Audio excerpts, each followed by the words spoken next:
C'est bon, ça va, merci. Bonjour tout le monde. J'espère que vous avez passé un joyeux temps des fêtes, ou du moins que vous commencez à passer un joyeux temps des fêtes. Ça commence et... hein? Ça commence. Mais il y en a qui ont commencé hier. Donc, gloire à Dieu qui nous a sauvés. J'espère qu'on ne prend pas à la légère le sacrifice que Jésus a fait pour nous à la croix. Le cadeau qu'il nous a donné. Aujourd'hui, beaucoup de gens pensent au cadeau, mais le plus grand cadeau qu'on peut avoir, c'est vraiment la naissance de Jésus qui est venu mourir pour nous. Et ce matin, je voulais qu'on regarde ensemble un peu le passage dans Luc, chapitre 2, du verset 1 au verset 38. On ne va pas lire au complet parce que c'est long. Mais ce passage parle un peu des événements qui entourent la naissance de notre Sauveur. Et pendant que je méditais l'autre fois sur quel titre je peux donner à cette méditation ce matin. Oui? On va baisser le micro un petit peu.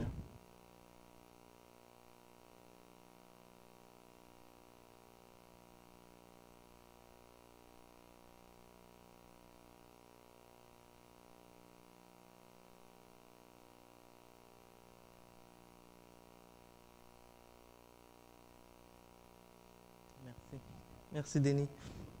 Donc, je me demandais quel titre je peux donner à cette exhortation ce matin.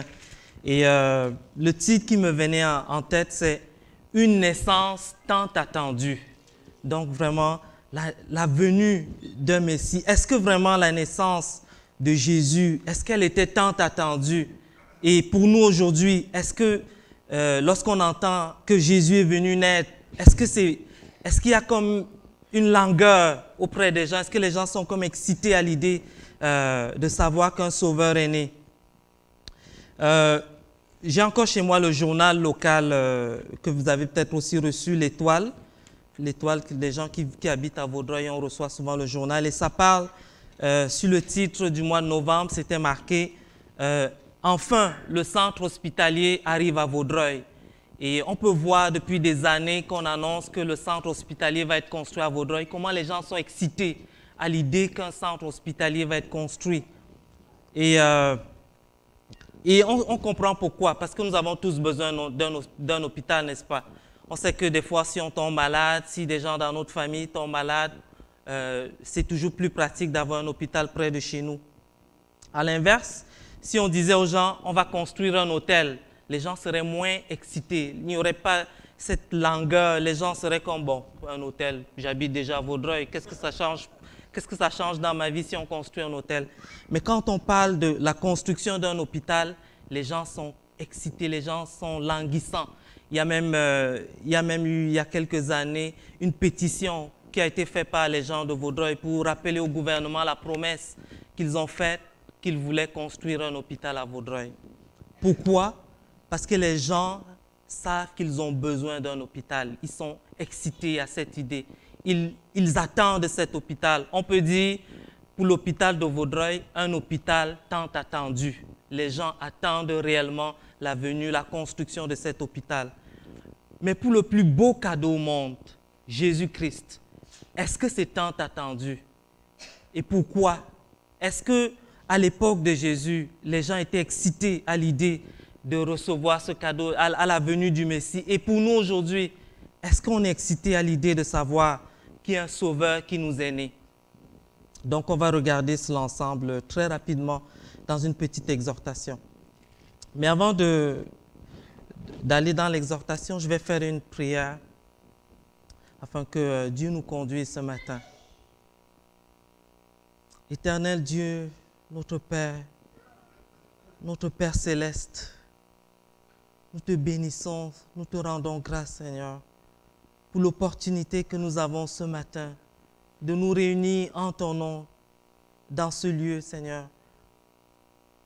Éternel, merci, Seigneur Dieu, parce que tu t'es révélé à nous, tu t'es donné à nous, tu t'es fait connaître à nous, Seigneur. Tu es venu habiter en nous, Seigneur, et tu as fait de nous tes enfants. Et Seigneur, si nous sommes réunis ce matin, c'est en ton nom. c'est pour plonger les regards dans les Écritures, Seigneur, et pour grandir et avancer avec toi, Seigneur, nous rapprocher de toi dans la connaissance et dans la pratique de ta parole. Éternel, je suis totalement indigne d'apporter ta parole ce matin. D'ailleurs, quel homme est digne, Seigneur Dieu, de parler de ta part. Mais Seigneur Dieu, tu nous purifies. Tu purifies nos cœurs, tu purifies nos bouches, tu purifies nos âmes. Et je te prie de me pardonner, purifier ce matin et de me donner ta parole, Seigneur, et de nous exhorter les uns les autres à travers cette méditation ce matin. Seigneur, dispose nos cœurs, dispose ma bouche, Seigneur Dieu, et que nous puissions sortir de ce matin de ce culte, Seigneur, en ayant grandi, en ayant appris quelque chose qui va être utile pour l'avancement de ton royaume. Je t'en supplie, Dieu, au nom de Jésus. Amen. Amen.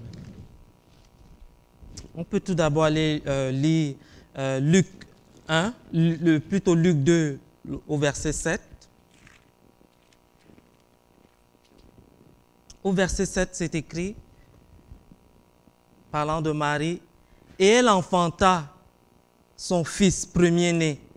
Elle l'emmaillota et le coucha dans une crèche, parce qu'il n'y avait pas de place pour eux dans l'hôtellerie. » Donc, quand on regarde les événements qui entouraient la naissance de Jésus, on voit qu'à cette époque, il y avait eu un recensement qui avait été commandé et Joseph et Marie venaient de la Galilée, de Nazareth en Galilée, pour se rendre à Judée, donc un voyage d'à peu près 112 kilomètres.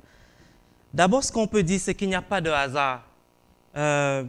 C'est Dieu, dès les temps anciens, qu'on regarde dans le prophète Michée, qu'on regarde dans Ésaïe, c'était prévu la naissance de Jésus. Il n'y a absolument aucun hasard là-dedans. Mais dans ce voyage de 112 kilomètres que Marie et Joseph ont fait, avec Jésus dans le ventre de Marie, il n'y avait pas de place dans l'hôtellerie pour eux. Ce n'est pas un hasard, c'est Dieu qui avait prévu tout cela. Dieu avait même prévu qu'il y ait une étoile. Il aurait aussi pu prévoir qu'il y ait une place pour eux dans l'hôtellerie. Mais non, Dieu a délibérément voulu, Jésus-Christ a délibérément voulu naître dans une crèche. Et une crèche, c'est une mangeoire, c'est un endroit où les animaux mangent. C'est pour ça qu'on conclut assez facilement que Jésus est né dans une étable.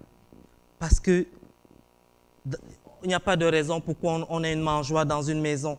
Donc Jésus, le roi des rois, le Seigneur des seigneurs, le créateur de l'univers, le créateur de tous les astres, le créateur de toutes choses, il est venu volontairement, il s'est abaissé. Et tout à l'heure, on chantait le chant « Il est né le divin enfant ». Et à un moment donné, on chante « Pour un Dieu, quel abaissement ». Pour un Dieu, comment est-ce que Dieu s'abaisse au point, ça défie notre logique. On se serait dit, peut-être Jésus-Christ qui est le roi, il va venir, peut-être pas avec toute la splendeur de ce qui est dans le royaume des cieux, mais il va venir sur terre et naître avec au moins la splendeur qu'il y a sur la terre, parce qu'après tout, il y a des rois sur terre, il y a quand même une certaine forme de richesse sur terre, n'est-ce pas? Mais même à cela, Jésus n'est même pas né dans un palais sur terre. Il s'est abaissé pour venir naître dans un endroit absolument, qui peut sembler absolument, même pour cette époque-là, un endroit qui peut sembler minable, un endroit qui est probablement sale, un endroit qui est probablement difficile. Dieu s'est abaissé. Et la Bible dit dans 2 Corinthiens, Jésus-Christ s'est fait de riche qu'il était, il s'est fait pauvre, de riche qu'il était, afin de nous donner la vie, afin que nous fussions riches. Et dans un autre passage, la Bible dit, Dieu a choisi les choses folles du monde pour confondre les sages. Dieu a choisi les faibles du monde pour confondre les fortes. L'abaissement de Jésus-Christ c'était volontaire. Et c'était, on peut dire, une condamnation de Dieu sur l'orgueil et la convoitise des choses du monde. L'abaissement de Jésus-Christ sur la terre, c'était un modèle d'humilité que Jésus-Christ voulait nous donner. Et c'est ça la voie du salut. Et tout à l'heure, on a lu Luc dans le chapitre 2.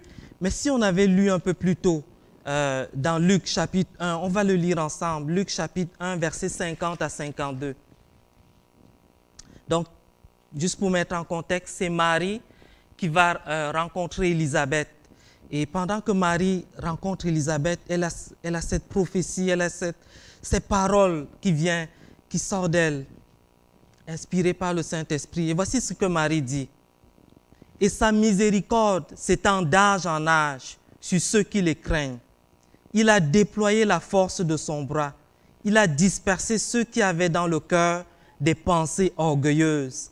Il a renversé les puissants de leur trône. Il a élevé les humbles. » Oh, Jésus, le roi des rois, le Seigneur, s'est abaissé. Et comme on dit dans la dernière partie du verset 53, pour élever les humbles. Il a dispersé ceux qui avaient le cœur orgueilleux pour élever les humbles. C'est qui les orgueilleux? Qui est orgueilleux et qui est humble? On peut dire que celui qui est orgueilleux, c'est celui qui pense tellement de lui-même, qui a tellement une pensée enflée en faveur de lui-même, qu'il pense qu'il n'a pas besoin d'un sauveur. C'est quelqu'un qui pense qu'il a tellement de qualité, d'aptitude, de bien, qu'il n'a pas besoin d'un sauveur. Mais Jésus-Christ s'est abaissé pour élever les humbles. Et c'est qui les humbles? Les humbles, c'est ceux qui reconnaissent dans le fond de leur cœur qu'ils ont besoin d'un sauveur, que sans Christ, sans un sauveur, ils sont démunis, ils sont perdus. Et c'est pourquoi tout à l'heure, je disais, un hôpital tant attendu. Parce que les gens sont assez conscients qu'ils ont besoin d'un hôpital. Les gens sont assez conscients qu'ils vont tomber malades. Ils sont assez conscients que si ce n'est pas eux qui tombent malades, c'est quelqu'un dans leur famille qui va tomber, quelqu'un qu'ils aiment va tomber malade. Et si on leur parle d'un hôtel qui est construit à Vaudreuil, ça ne leur dit rien. Mais si on leur parle d'un hôpital, ils vont être conscients, ils vont avoir le désir, ils vont être languissants à propos de ça. Mais c'est la même chose à propos d'un sauveur. Tant qu'on est orgueilleux, tant qu'une personne a l'orgueil dans son cœur de penser qu'il peut s'en sortir sans Christ, il n'y aura pas le désir d'un sauveur. On peut chanter toutes les chansons qu'on veut à Noël et les gens l'entendent. Beaucoup de gens qui sont non chrétiens entendent ces chansons. Mais tant qu'il y a dans leur cœur cet orgueil de dire « je suis bien comme je suis capable de m'en sortir comme je suis capable d'arriver, de vivre une vie bien remplie et même après la vie, il n'y a pas de problème. Je suis une bonne personne. » Tant qu'une personne a ce cœur orgueilleux, il ne peut pas être élevé par Jésus-Christ. Et Jésus nous a montré ce modèle d'humilité en s'abaissant afin d'élever les humbles. Dieu s'est abaissé pour élever les humbles, pour élever ceux qui confessent de leur bouche qu'ils ont besoin d'un sauveur. Que sans Jésus, ils ne peuvent pas se sauver.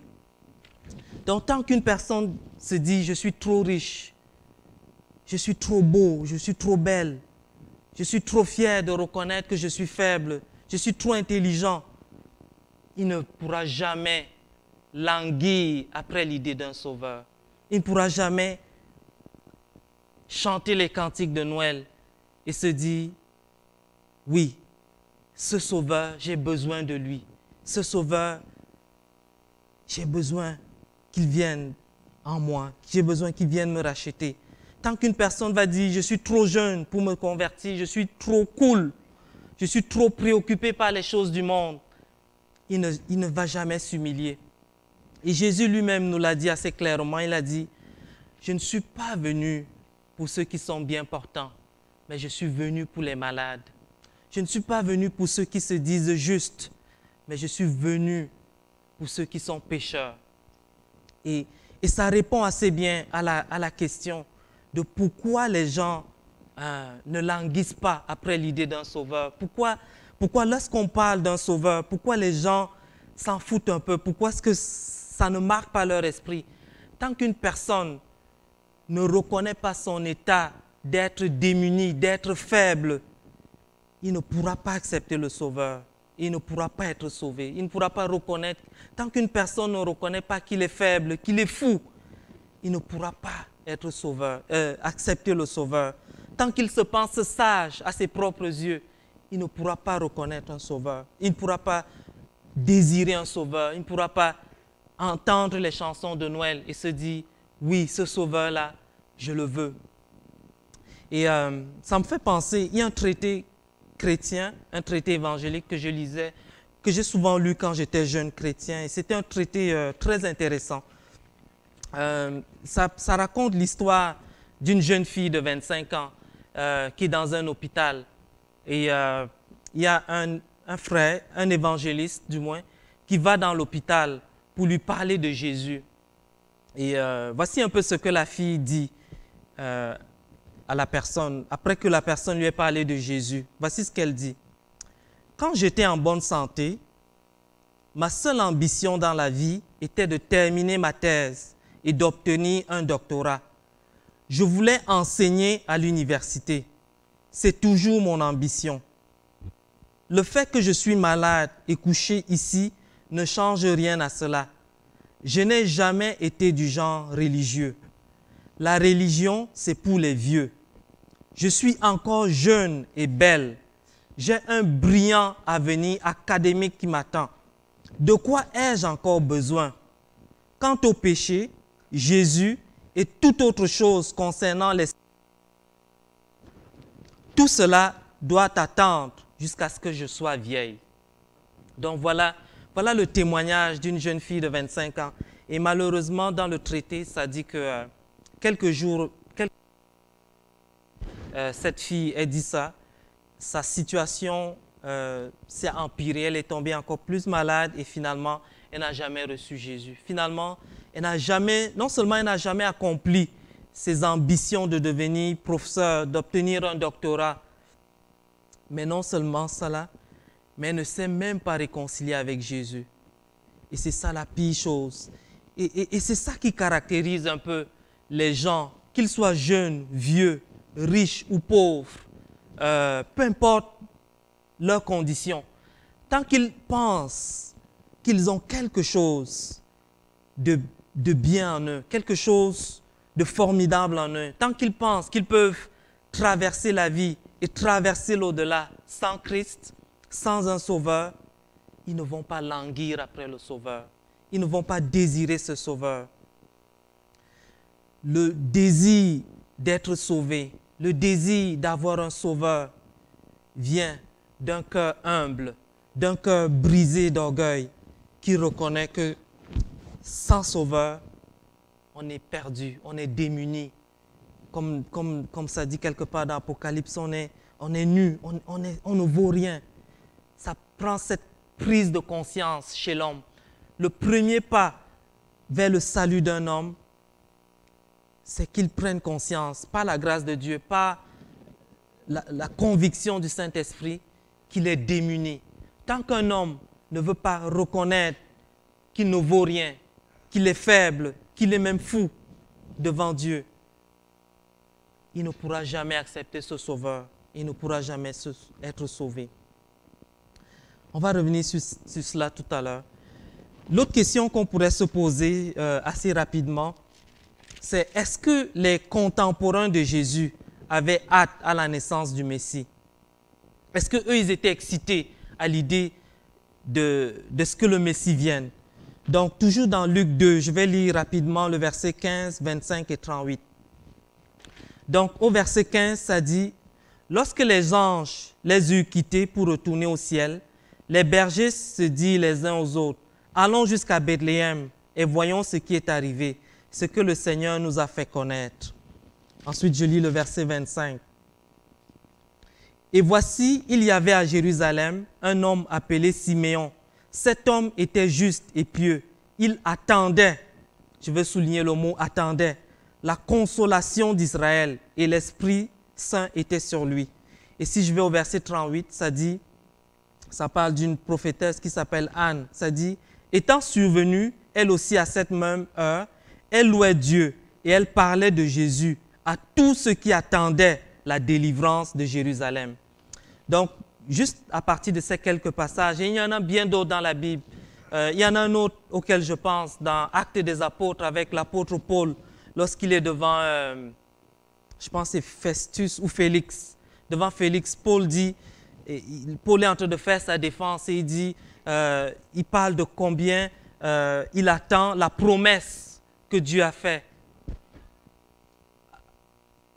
Ça va? Oui. La promesse que Dieu a faite. Donc, on peut voir à partir de ces passages que il semble, on peut conclure que oui, il semble qu'effectivement, les Juifs de cette époque avaient hâte à la venue de Jésus. Mais est-ce que c'était nécessairement pour les bonnes raisons? Je ne sais pas. Les personnes qu'on a lues tout à l'heure, c'était des personnes pieuses, mais en général, je ne sais pas. Ce que les gens disent en général, de façon générale, ceux qui ont étudié la Bible et tout, ils disent qu'une des raisons, malheureusement, pourquoi les gens avaient hâte, les Juifs avaient hâte à la venue d'un Messie, c'est parce qu'ils vivaient sous l'emprise de l'Empire romain. Donc, ils avaient un peu hâte que le Messie vienne et les délivre de tout l'esclavage, de toute l'injustice de l'emprise romain, de l'Empire romain. Mais ce que nous voulons dire aujourd'hui, c'est que c'est important de vouloir un sauveur, mais c'est important aussi de vouloir un sauveur pour les bonnes raisons. Parce que souvent, des personnes vont vouloir un sauveur, mais pas nécessairement pour les bonnes raisons. Ils vont vouloir un Jésus, je ne sais pas dire, comme j'ai souvent l'habitude de dire, machine distributrice. Un Jésus chez qui ils vont venir, oh Dieu, j'ai besoin de ceci, oh Dieu, donne-moi ceci. Ils cognent à la porte. Ils connaissent Dieu, ils connaissent le Sauveur seulement quand ils ont besoin de quelque chose, seulement quand ils veulent demander quelque chose. Mais ce qu'on veut dire, c'est que oui, nous devons désirer un Sauveur, mais nous devons désirer un Sauveur parce qu'il est aussi Seigneur, parce qu'il vient pour nous donner la vie, il vient pour qu'on se donne totalement à lui. Et c'est très important que le désir de se rapprocher de Dieu ne soit pas guidé par la convoitise des choses mondaines, mais que ce soit vraiment par la conviction que nous sommes totalement perdus. Et lorsque Jésus vient, c'est d'abord pour nous sauver du péché et du jugement de Dieu. J'aimerais qu'on lise un passage rapidement, Luc dans Actes 24, verset 25.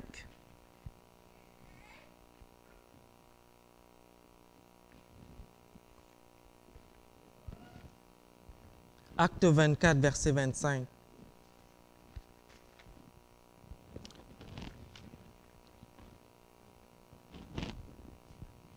Mais, comme Paul discourait sur la justice, sur la tempérance et sur le jugement à venir, Félix, effrayé pour le moment, Félix dit, « Pour le moment, retire-toi. Quand j'en trouverai l'occasion, je te rappellerai. » Pourquoi je lis ce passage? C'est parce que beaucoup de gens qu'on connaît ont des vies quand même, surtout dans un pays qui semble riche, ont des vies quand même assez ordonnées, entre guillemets, selon leurs standards. Ils ont de quoi se nourrir. Ils n'ont pas le sentiment qu'ils ont besoin de quelque chose. Ils ont un travail, ils ont une belle femme, ils sont, comme on a dit tout à l'heure, ils sont beaux. Et tout à l'heure, je lisais l'histoire de la jeune fille. Elle aurait pu survivre à sa maladie et obtenir son doctorat et se marier, avoir des beaux enfants. Mais la vérité aussi, c'est que le besoin d'un sauveur va au-delà de la vie sur terre. Oui, Dieu nous a sauvés et oui, on peut déjà goûter ce qu'il fait dans nos vies, la transformation qu'il fait dans nos vies. Mais on a aussi besoin d'un sauveur parce qu'un jour, il y a un jugement dernier. Et je pense que des fois, on n'en parle pas assez souvent. Et on n'en parle pas souvent aux gens pour leur rappeler qu'il y a un jugement dernier. Souvent, quand on dit « Car Dieu a tant aimé le monde qu'il a donné son Fils », afin que quiconque croit en lui ne périsse point. On ne souligne pas assez le périsse point. Et c'est la pire chose qui peut arriver à une personne. C'est de périr, c'est de ne pas connaître Dieu, c'est de ne pas être réconcilié à Dieu. Et c'est de faire face au jugement dernier, au jugement de Dieu. Et on doit aussi rappeler aux gens que même si tu dis que tout va bien dans ta vie, même si tu prétends que ça va bien dans ta vie, sache, mon ami, qu'il y a un jugement dernier. Sache que lorsque tu vas mourir, tu devras rendre des comptes à Dieu pour la vie que tu as menée. Et même des fois pour nous, les chrétiens, je trouve que c'est un sujet qu'on n'aborde pas facilement ou pas en profondeur. On dirait que c'est délicat pour nous de dire aux gens, tu vas être jugé un jour, tu vas être condamné un jour. C'est comme si des fois on a peur de le dire ou bien nous-mêmes on ne comprend pas la profondeur de cela. Mais la vraie question à se poser, est-ce que c'est la vérité? Est-ce que c'est ça que la Bible dit? Oui, la Bible dit qu'il y a un jugement dernier. Oui, la Bible dit que Dieu, sans tenir compte des temps d'ignorance, demande à tout homme, en tout lieu, qu'ils aient à se repentir, parce qu'il a fixé un jour où il jugera le monde, où il va juger. Et ceux qui seront sauvés, ce ne sera pas parce qu'ils ont fait quoi que ce soit de bon, mais ce sera parce qu'ils ont eu cette humilité de dire « j'ai besoin d'un sauveur, j'ai besoin de toi Seigneur, j'ai besoin pour pouvoir rendre des comptes au Dieu de justice, au Dieu 3 fois saint, au Dieu qui ne pêche pas, qui ne supporte pas le péché, au Dieu qui ne tolère aucunement le péché, pour dire à ce Dieu saint, à ce Dieu juste, Dieu saint, Dieu juste, Jésus-Christ a porté à la croix le châtiment qui me donne la paix. Et c'est par lui que je suis sauvé. Je sais qu'il y a un jugement dernier, mais ce Jésus a pris ma place. Ça prend cette humilité-là. Et afin que nous puissions dire un sauveur tant attendu. Et en conclusion, pour cette petite exhortation ce matin, je me suis demandé qu'est-ce que ça change pour moi, dans ma vie à moi, Francis? Qu'est-ce que ça change pour vous? Quelle résolution je veux prendre à partir de cela? Ou quelle résolution j'ai déjà prise dans le passé et que j'aimerais affermir encore devant Dieu?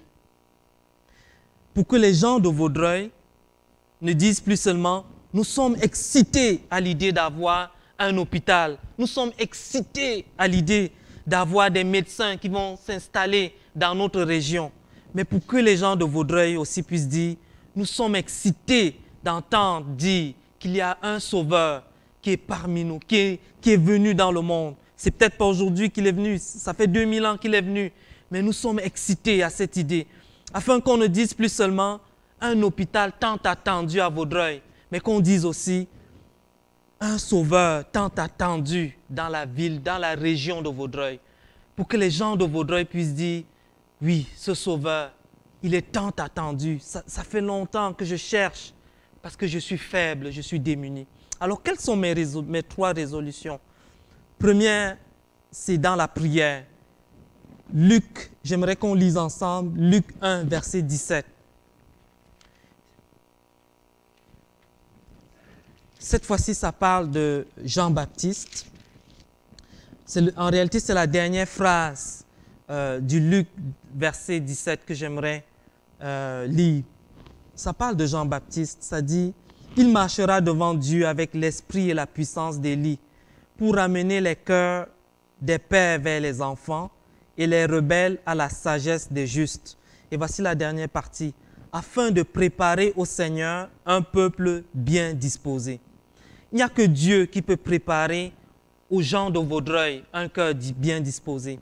Mais moi, ma résolution, ça peut être de me tenir dans la prière et dire et supplier Dieu, implorer la grâce de Dieu dans la prière et de dire, Seigneur Dieu, j'aimerais que tu prépares le cœur des gens de Vaudreuil afin qu'ils sachent qu'ils sont démunis, afin qu'ils sachent qu'ils ne sont pas justes, afin qu'ils sachent qu'ils sont malades, afin qu'ils sachent que même s'ils ont beaucoup d'argent dans leur compte bancaire, ils sont en réalité pauvres, afin qu'ils sachent qu'il y a un jugement dernier, afin qu'ils sachent, comme dans la parabole du semeur, que lorsque la bonne semence va être semée dans leur cœur, qu'ils puissent dire, oui, je suis prêt à recevoir cette bonne semence, je suis prêt à recevoir ce Sauveur. Et c'était ça un peu que la Bible nous dit à propos de Jean-Baptiste.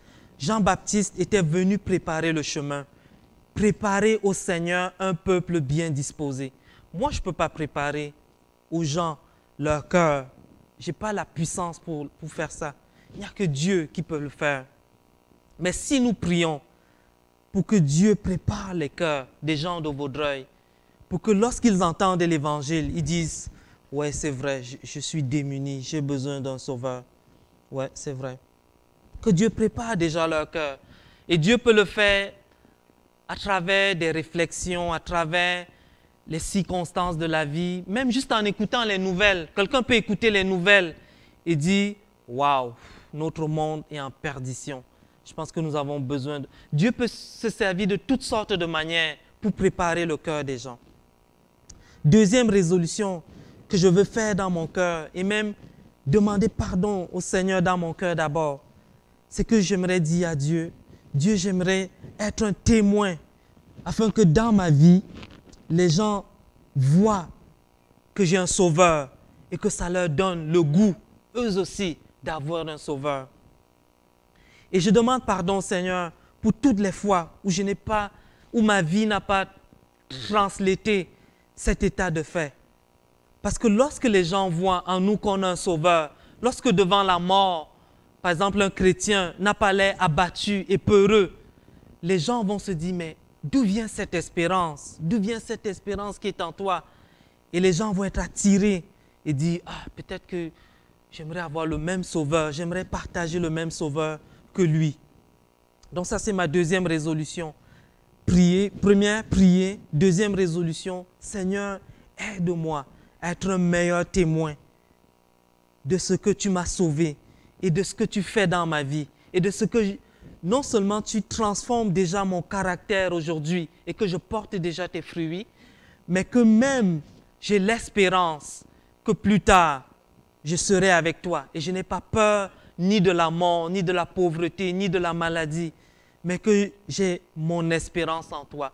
Imaginez-vous un homme qui n'a pas peur face au danger, pas parce qu'il est fort, mais parce qu'il sait que Dieu est avec lui. Les gens voudront être attirés par ce sauveur. Et ça me fait penser à un évangéliste une fois, des collègues de travail avaient dit de lui, peut-être que nous devons faire comme cet évangéliste, mais pas aller dans ces extrêmes. Parce que les gens trouvaient que vraiment il avait beaucoup d'espérance. Mais en même temps, ces gens-là étaient encore dans le moi. Ils ne voulaient pas un Jésus sauveur et Seigneur. Donc ils ont dit, peut-être que nous devons faire le même choix que cet évangéliste. Nous devons faire comme lui, devenir chrétien aussi, mais pas aller dans ces extrêmes. C'est juste une anecdote. Mais c'est juste pour dire, nos vies doivent témoigner que nous avons un sauveur, que la peur ne nous habite plus, que la crainte ne nous habite plus, afin que les gens sachent que, waouh, nous voulons aussi un sauveur comme lui. Troisième et dernière résolution à laquelle, moi personnellement, mais chacun peut méditer sur cela, sur quelle résolution il veut pour que les gens sentent qu'ils ont besoin d'un sauveur.